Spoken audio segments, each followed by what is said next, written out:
assessment that COVID-19 can be characterized as a pandemic. দিনটোত 39,780টা test সম্পন্ন করা হয়। বিগত 24টি অবস্থাতে করোনাকে বিপর্যয় হিসেবে ঘোষণা করল কেন্দ্র। করোনায় মৃতদের পরিবারকে দেওয়া হবে 4 dose. Now has the third highest caseload of COVID-19.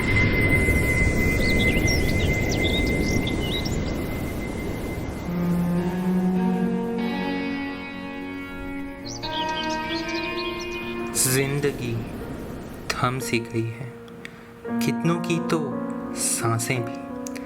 Durga Puja वैसे तो ढेर सारी चहल पहल और खुशियाँ लेकर आती है, पर क्यों इस साल सब अलग सा है। चाहे मेरी सुबह सुबह की दौड़ हो, या फिर इस शहर के दोपहर के ट्रैफिक जाम, या फिर मूर्तियाँ बनाने की तैयारियाँ। दुर्गा पूजा आने से काफ़ी पहले ही यूँ तो सभी उत्साह, उमंग और उल्लास से भर जाते थे। मूर्तियाँ बनाने की होड़ लग जाती थी, फिर वो शहर के बड़े बड़े पंडालों के लिए हो या विदेश भेजने के लिए।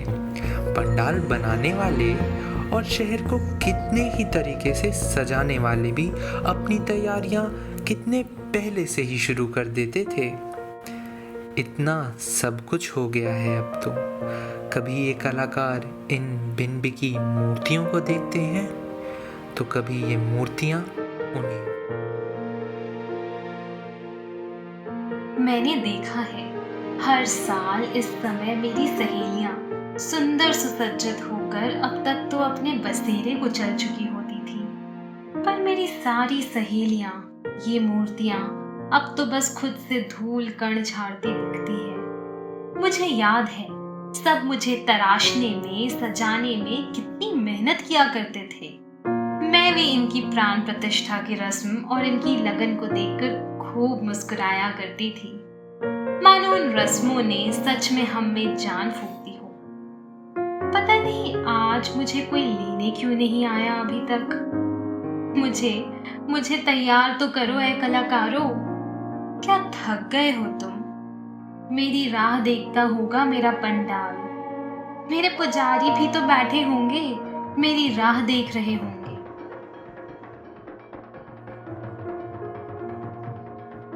पंडाल? कैसा पंडाल? मैं तो पिछले 8 महीने से यही सोच रहा हूं कि इस बार मुझे बनाएंगे भी या नहीं, और अगर बनाएंगे भी तो क्या मेरी भव्यता उस प्रकार होगी? कैसे बदलते हैं ना वक्त। अभी पिछले ही साल मैं पूरा का पूरा एक महल था, जिसके कई दरवाजे थे और अनगिनत अतिथि। प्रसाद खाते खाते उन्होंने मुझे भी खूब प्रसाद खिलाया था।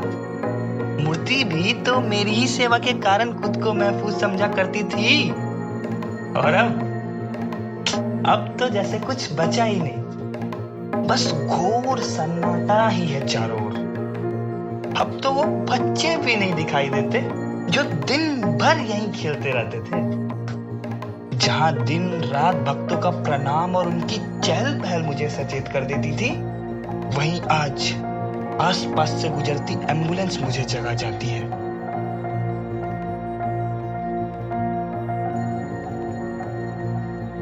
एक गली की बात हो तो ना मैं संभालूं, मेरी हर गली से कोई ना कोई एम्बुलेंस गुजरती दिखाई पड़ती है। अभी पिछले ही साल तक तो मेरी सभी गलियां कितनी खुशहाल हुआ करती थी। सभी लोग अपनी अपनी कमाई से ज़्यादा कमाने की कोशिश करते और फिर उन पैसों से मुझे, मेरी गली मोहल्ले को सजाते और संवारते, हसीन बनाते। पूरे शहर में 1000 से भी ज़्यादा पंडाल स्थापित होते थे और मैं अपनी ही इन गलियों में घूमा करती थी। अच्छा लगता था मुझे उन खिलखिलाती और भक्ति भाव से सारा बोर गलियों में घूमना, उनकी सैर करना।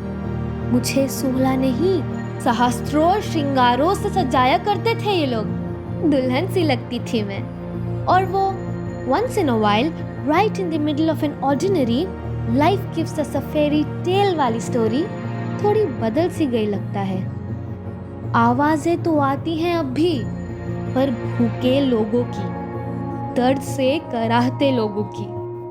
शिविर और पंडाल भी तो दिखते हैं, पर मरीजों का इलाज करने के लिए ख्याल कई आते हैं दिल में। और फिर सवाल भी अक्सर करती हूँ, क्या मैं बदल गई हूँ या लोग बदल गए हैं? क्या यही है उसका न्यू नॉर्मल?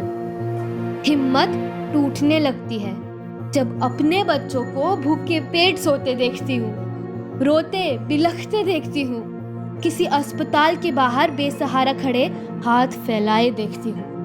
पर जब भी मैंने दम तोड़ना चाहा, तुम लोगों ने तोड़ने नहीं दिया, साथ छोड़ने नहीं दिया। इस साल भी माँ हमारे पास जरूर आएंगी, लेकिन उनके भेजे हुए फरिश्ते हमेशा उनके आशीर्वाद स्वरूप हम पर कृपा बनाए रखे हुए हैं। वो अपनी जान की बाजी लगाकर माँ के पद चिन्हों पर चलकर हमारी रक्षा करते हैं, हमें साथ रखते हैं, हमें सुरक्षित रखते हैं। Police officers, doctors and nurses, sanitisation workers, fruit and vegetable vendors, ये एनजीओ वर्कर्स, डिलीवरी बॉयज माँ के भेजे फरिश्ते लगते हैं।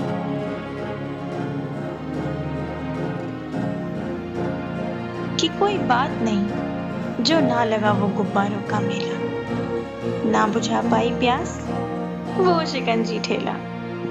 कि कोई बात नहीं जो चढ़ा ना हो रंग गुलालों में, कि क्यों है परेशान, क्यों है उलझा सवालों में, कि कर दे खिदमत पाले शुक्र मलालों में, कि है तो इंसान बस जा उनके भूखे निवालों में।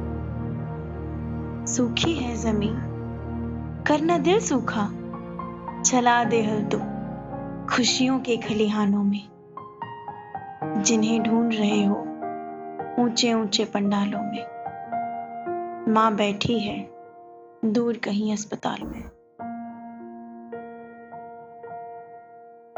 जिस तरह किसी भी सुरंग की राह अगर लंबी भी हो, पर उसका अंत हमेशा उजाले से ही होता है, उसी तरह यह दुख की घड़ी शायद लंबी खिंच गई हो, पर इसका अंत भी तय है।